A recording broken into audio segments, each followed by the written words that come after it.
Good morning to all. Today topic social accounting and sector. சமுதாய கணக்கீடுகள் மற்றும் துறைகள் அப்படின்னு சொல்கிறோம். செக்டார் அப்படின்னா துறைகள். Under this method, the economy is divided into several sector.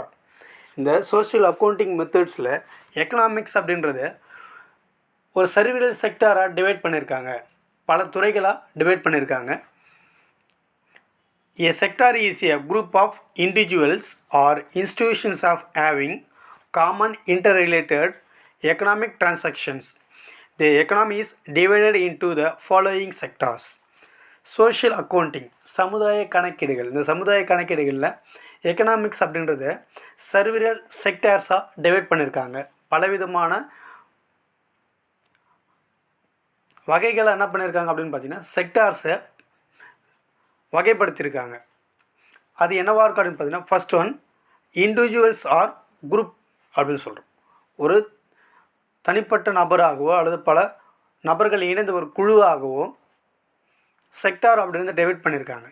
இந்த தனிப்பட்ட நபர்களுக்கும் பல நபர் சேர்ந்த ஒரு குழுவுக்கும் இடையில் இருக்கக்கூடிய இண்டிவிஜுவல் குரூப்ஸ்க்கும் குரூப் ஆஃப் இன்ஸ்டிடியூஷனுக்கும் இடையில் இருக்கக்கூடிய டிரான்சாக்ஷன், எக்கனாமிக் டிரான்சாக்ஷன், அதுக்கு பேர் தான் நம்ம என்னென்னு சொல்கிறோம்னு பார்த்தீங்கன்னா சோஷியல் அக்கௌண்டிங் அப்படின்னு சொல்லலாம். சமுதாய கணக்கீடுகள் அப்படின்னா என்ன அப்படின்னா, ஒரு நபரிடமிருந்து மற்ற நபர்கள் அப்படின்னு சொல்லலாம். ஒரு குழுவோ அல்லது பல நிறுவனங்களோ அல்லது பல நபர்களோ ஒன்றா இணைந்து இருக்கக்கூடிய இன்னொரு குழுக்கு, இந்த ரெண்டு குரூப்புக்கும் இடையில் ஏற்படக்கூடிய எக்கனாமிக் டிரான்சாக்ஷன், அந்த டிரான்சாக்ஷனுக்கு பேர் தானே சொல்லலாம் சோஷியல் அக்கௌண்டிங். இந்த எக்கனாமிக் டிரான்சாக்ஷன் அப்படின்றத பல செக்டார்ஸாக டிவைட் பண்ணியிருக்காங்க. First one firms. Social accounting சமுதாய கணக்கீடுகளில் பொருளாதாரம் அப்படின்றது பல பிரிவுகளாக பிரிச்சுருக்காங்க. அதில் first one firms, second one household, third one government, fourth one rest of the world, fifth one capital sector. Firms அப்படின்னா என்ன அப்படின்னு நிறுவனங்கள். செகண்ட் ஒன் ஹவுஸ் ஹோல்ட், இல்லம் அப்படின்னு சொல்லுவாங்க. Firms undertake productive activities. ஒரு ஃபேர்ம்ஸில் என்ன நடக்கும் அப்படின்னு பார்த்தீங்கன்னா, அவங்களுடைய நடவடிக்கைகள் என்னவாக இருக்கும் அப்படின்னு பார்த்தீங்கன்னா ப்ரொடக்ஷன் ஆக்டிவிட்டீஸ், பொருட்களை உற்பத்தி செய்கிறது தான் அவங்களுடைய ஆக்டிவிட்டியாக இருக்கும். They are all organisation which employ of factor of production to produce goods and service. இந்த ஃபேர்ம்ஸுடைய ஒரு முக்கியமான ஒரு பணி அப்படின்னா என்ன அப்படின்னு பார்த்தீங்கன்னா, ஆல் எக்கனாமிக் ஃபேக்டர்ஸ், ப்ரொடக்ஷன் ஃபேக்டர்ஸை யூஸ் பண்ணி கூட்ஸ் அண்ட் சர்வீஸை ப்ரொடக்ஷன் பண்ணுறது தான் அவங்களுடைய மெயின் மோட்டிவாக இருக்கும். ஃபேர்ம்ஸ் அப்படின்னா என்ன நிறுவனங்கள். நிறுவனங்களில் பொருட்களை உற்பத்தி செய்யணும்னா அங்கே என்ன தேவை அப்படின்னு பார்த்தீங்கன்னா land, labour, capital and organisation. இதுதான் என்ன சொல்லணும்னா ப்ரொடக்ஷன் ஃபேக்டர்ஸ். இந்த ப்ரொடக்ஷன் ஃபேக்டர்ஸை கோஆர்டினேஷன் பண்ணி கூட்ஸ் அண்ட் சர்வீஸை ப்ரொடக்ஷன் பண்ணுறதுக்கு பேர் தான் ஃபேர்ம்ஸ், நிறுவனங்கள் அப்படின்னு சொல்கிறோம். நெக்ஸ்ட் ஒன் ஹவுஸ் ஹோல்ட்ஸ், இல்லம் அப்படின்னு சொல்கிறோம். இல்லம் அப்படின்னா என்ன அப்படின்னா உழைப்பாளர்கள் உழைப்பை வெளிப்படுத்துறதுக்கு பேர் இல்லம் அப்படின்னு சொல்லலாம். Are consuming entity and represent the factor of production who receive payment for service rendered by them of firms. Households consume the goods and service that are produced by the firms. Household அப்படின்னா இல்லம். ஒரு இல்லத்தில் இருக்கக்கூடிய நபர்களுக்கு income அப்படின்றது எப்படி கிடைக்குது, உழைப்பாளர்கள் அப்படின்னு சொல்லலாம். அந்த வேஜஸ்க்கு அந்த உழைப்பாளர்களுக்கு எப்படி இன்கம் அப்படின்றது கிடைக்குது. அவங்களுடைய உழைப்பை அவங்க என்ன பண்ணுறாங்கன்னா ஃபேர்ம்ஸ்க்கு டெடிகேட் பண்ணுறாங்க. அப்படி டெடிகேட் பண்ணும்போது அந்த ஃபேர்ம்ஸ்க்கு அவங்க அந்த உழைப்பை வெளிப்படுத்தும் பொழுது உழைப்புக்கான ஊதியம் அப்படின்றது எங்கேருந்து கிடைக்குது அப்படின்னு பார்த்தீங்கன்னா ஃபேர்ம்ஸ்லேருந்து அவங்களுக்கு கிடைக்குது. ஏன் அப்படின்னா ஒரு நிறுவனத்தில் வேலை செய்யக்கூடிய நபர்கள் யாராக இருப்பாங்க அப்படின்னு பார்த்தீங்கன்னா ஒவ்வொரு தனிப்பட்ட நபர்களாக தான் இருப்பாங்க. அந்த தனிப்பட்ட நபர்கள் அந்த இண்டஸ்ட்ரியில் போய்ட்டு வேலை செய்யும்போது அவங்களுக்கான உழைப்புக்கான ஊதியம் அப்படின்றது கிடைக்குது. அந்த ஊதியத்தை வச்சு அவங்களுடைய அந்த இன்கம்மை வச்சு அவங்க என்ன பண்ணுறாங்கன்னா கூட்ஸ் அண்ட் சர்வீஸை ரிசீவ் பண்ணுறாங்க, வாங்குறாங்க. Thus firm make payment to household for their service. Households spend money income they receive on the goods and service produced by the firms.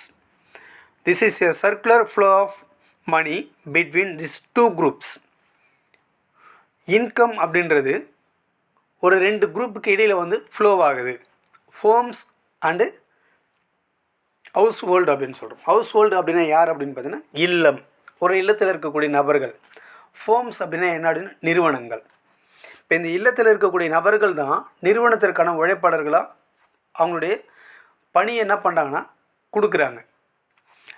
அந்த இண்டஸ்ட்ரி என்ன பண்ணுது அப்படின்னு பார்த்தீங்கன்னா land, labour, capital and organisation production ஃபேக்டர்ஸை பயன்படுத்தி இங்கே இருக்கக்கூடிய உழைப்பாளர்களை தன்னுடைய இண்டஸ்ட்ரியில் பயன்படுத்தி அதன் மூலமாக என்ன பண்ணுறாங்க அப்படின்னு பார்த்தீங்கன்னா கூட்ஸ் அண்ட் சர்வீஸை ப்ரொடக்ஷன் பண்ணுறாங்க. அப்போது உழைப்பாளர்களுக்கான ஊதியம் எங்கே கிடைக்குது அப்படின்னா இண்டஸ்ட்ரி மூலமாக கிடைக்குது, ஃபோம்ஸ் மூலமா. இங்கே இருக்கக்கூடிய இந்த ஹவுஸ் ஹோல்டு என்ன பண்ணுறாங்கன்னா அவங்க செய்யக்கூடிய அந்த சர்வீஸ்க்கான பேமெண்ட்டை ரிசீவ் பண்ணி நிறுவனத்தில் உற்பத்தி செய்யக்கூடிய பொருட்கள், தங்களுக்கு தேவையான பொருட்களை என்ன பண்ணாங்கன்னா வாங்குகிறாங்க. அப்படி வாங்கும்பொழுது இவங்களுக்கான சேலரியாக வரக்கூடிய வருமானத்தை நிறுவனத்தில் உற்பத்தி ஆகக்கூடிய பொருட்களை வாங்குகிறாங்க. அப்போ என்ன ஆகுது அப்படின்னு பார்த்தீங்கன்னா இன்கம் ஹவுஸ் ஹோல்டு கிட்டேருந்து ஃபோம்ஸுக்கும், ஃபோம்ஸுக்கிட்டேருந்து மீண்டும் என்ன ஆகுது சேலரியாக ஹவுஸ் ஹோல்டுக்கிட்டே ரொட்டேட் ஆகுது. அப்போ ரெண்டு குரூப்ஸ்க்கு இடையில் இன்கம் சர்க்குலேஷன் ஆகுது இல்லையா, ஃப்ளோ ஆகுது இல்லையா, அதுக்கு பேர் தான் சொல்லணும்னா டூ செக்டார் மாடல் அப்படின்னு சொல்லுவாங்க. இல்லத்துக்கிட்டேருந்து எப்படி வந்து பார்த்திங்கன்னா இண்டஸ்ட்ரிக்கு இன்கம் போகுது. ஃபர்ஸ்ட் ஒன், இந்த இல்லம் அப்படின்ற இந்த இடத்துல இருந்து தான் ஒரு இண்டஸ்ட்ரிக்கு தேவையான லேபர்ஸ் அப்படின்றது கிடைப்பாங்க. அந்த லேபர்ஸ் இண்டஸ்ட்ரிக்குள்ளே வேலைக்கு போகிறாங்க, உழைப்பை வெளிப்படுத்துகிறாங்க, அதற்கான சேலரியை அவங்க வாங்குகிறாங்க. இண்டஸ்ட்ரி என்ன பண்ணுதுன்னா இந்த லேபரை யூஸ் பண்ணி ப்ரொடக்ஷன் பண்ணுது. நெக்ஸ்ட் ஒன், இண்டஸ்ட்ரி ப்ரொடக்ஷன் பண்ண கூட்ஸை சேலுக்கு கொண்டு வருது. யார்கிட்ட? ஹவுஸ் ஹோல்டுக்கிட்ட கொண்டு வருது. ஹவுஸ் ஹோல்டர் அப்படின்னா கன்சியூமர், கன்சியூமர்கிட்ட சேலுக்கு கொண்டு வருது. கன்சியூமர் என்ன பண்ணுறாங்க அப்படின்னா அவங்க இண்டஸ்ட்ரிக்கிட்டேருந்து வாங்கக்கூடிய அந்த வேலைக்கான வருமானம் இருக்குல்லையே இன்கம், அந்த இன்கம்மை வச்சு என்ன பண்ணுறாங்கன்னா கூட்ஸ் அண்ட் சர்வீஸை பர்ச்சேஸ் பண்ணுறாங்க. இதோடைய இன்கம் ஹவுஸ் ஹோல்டுக்கிட்ட இருந்து இண்டஸ்ட்ரிக்கும், இண்டஸ்ட்ரிக்கிட்ட இருந்து வேஜஸாக ஹவுஸ் ஹோல்டுக்கிட்டேயும் கூட்ஸ் அண்ட் சர்வீஸ் மூலமாக இன்கம் அப்படின்றது என்ன ஆகுதுன்னு பார்த்தீங்கன்னா ஃப்ளோ ஆகுது. Next one, the government sector. Government sector அப்படின்னா அரசாங்க துறைகள் அப்படின்னு சொல்கிறோம். Refers to the economic transaction of public bodies at all level, centre, state and local. Government sector அப்படின்றது முதல்ல என்ன சொல்லணும்னா ஒரு பப்ளிக் பாடிஸை 3 டைப்ஸாக பிரிக்கலாம். Centre, state and local level அப்படின்னு சொல்கிறோம். மத்திய அரசாங்கம், மாநில அரசாங்கம், அதுக்கடுத்து பார்த்திங்கன்னா உள்ளாட்சித்துறை அப்படின்னு சொல்கிறோம். ஒரு கவர்மெண்ட் செக்டார் அப்படின்றது 3 டைப்பாக பிரிக்கிறாங்க. ஃபர்ஸ்ட் ஒன் என்ன அப்படின்னு பார்த்தீங்கன்னா centre, state and local. In their work concentrate social accounting.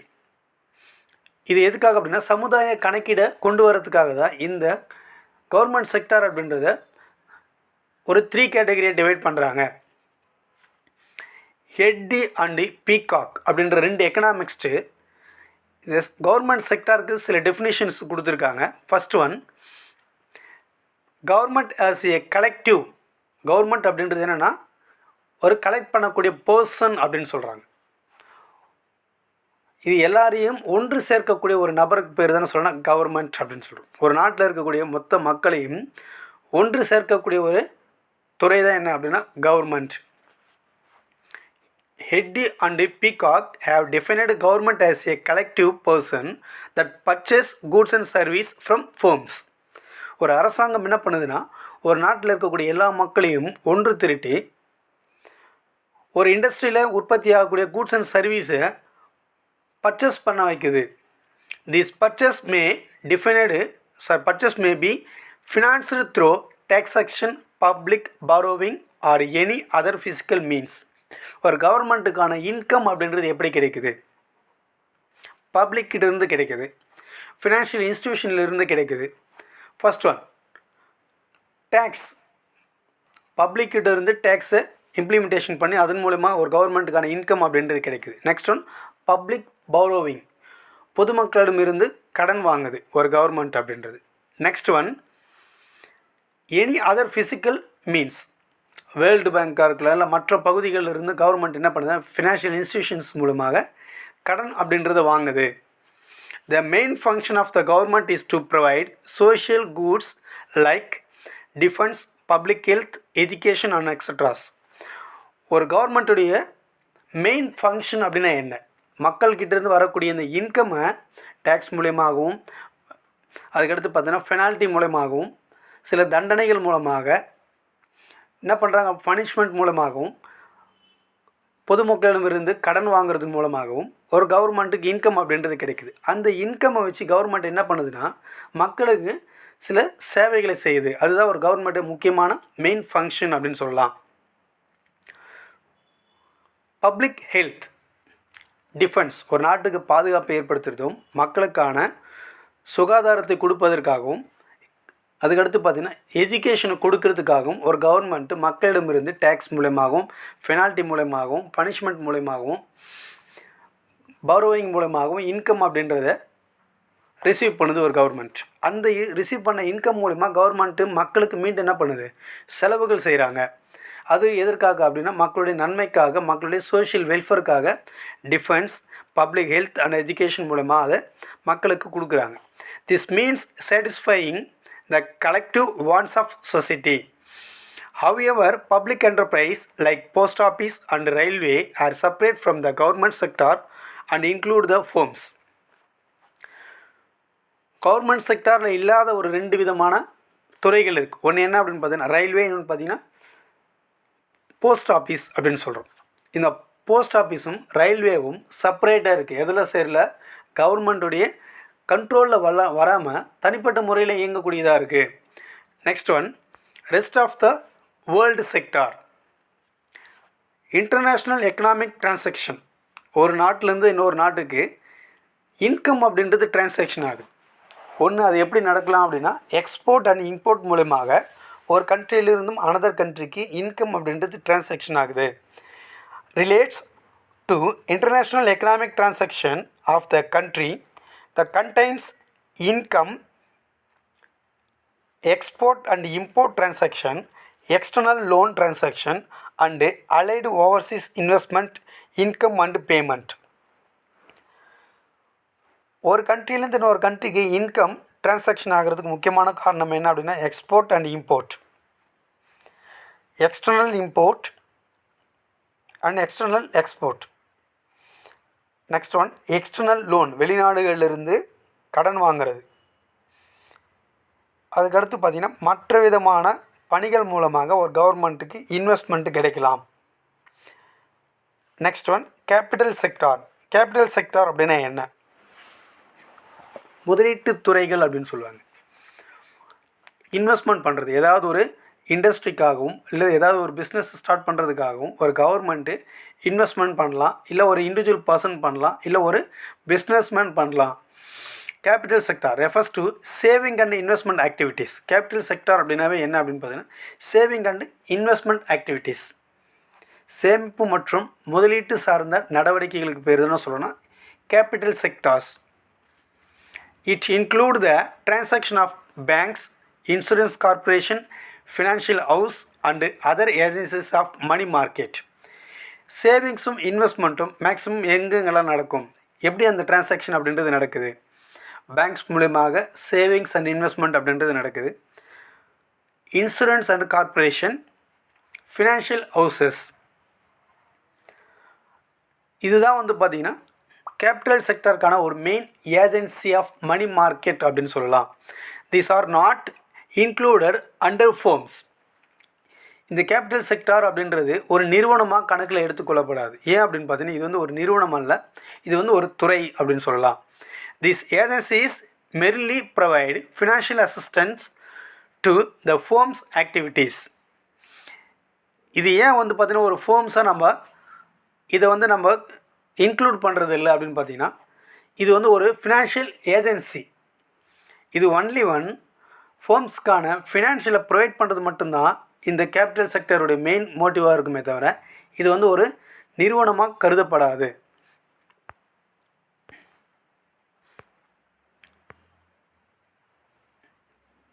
Thank you. Next topic அடுத்த கிளாஸில் கண்டினியூ பண்ணலாம்.